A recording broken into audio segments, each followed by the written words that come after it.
What's up, Brian? How you doing? Hey guys, how you doing? Can you hear me? It sounds pretty choppy right now. Yeah, we can hear you perfectly. Can you hear us? Oh yeah, now it's smooth. Sweet. How's it going, guys? Great. You know, I was watching the countdown, UFC 218, and obviously you had a big part. You know, once the Edgar fight fell off, Max Holloway, he didn't want anything to do with, you know, going through any names and sifting through any notes. He basically put it on you to find him an opponent. How was that process?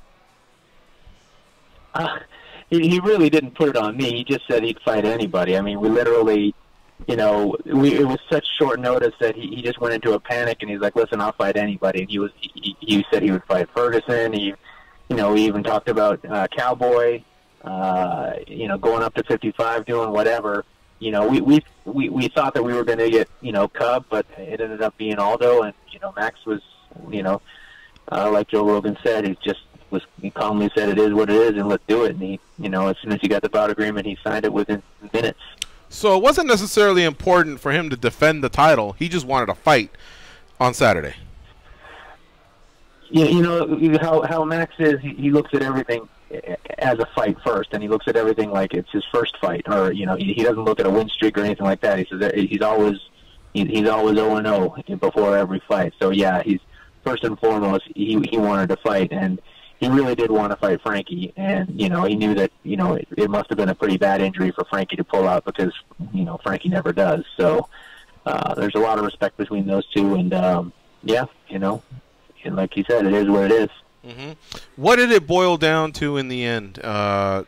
Was it basically just the UFC said it's Aldo, or was there any back and forth between who it could be? Like in terms of your input, we already know that Max had kind of bowed out of those calls. You know, it was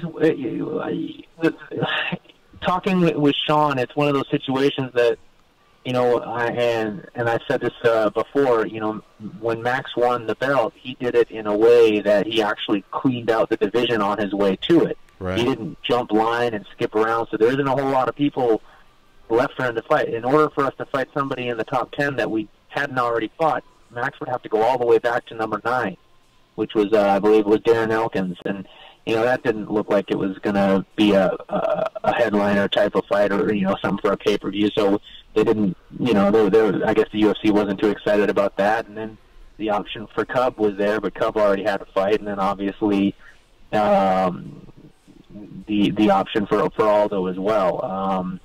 You know, like I said, we at the end of the day, Dana decided it was Aldo, and you know, Max was not really balking at it, so it is what it is basically what Max said. What would you have preferred, Brian, if it was up to you? I honestly thought Cub deserved it. Mm-hmm. You know, of course we already fought Cub too, but I thought that he put a nice win streak together. You know, I think that Max finished Aldo pretty decisively, so having a rematch to us, you know, I mean, I guess it's always sellable. Aldo's a legend, but you know, we kind of had thought that, you know, might be Cub, but right. you know, it wasn't.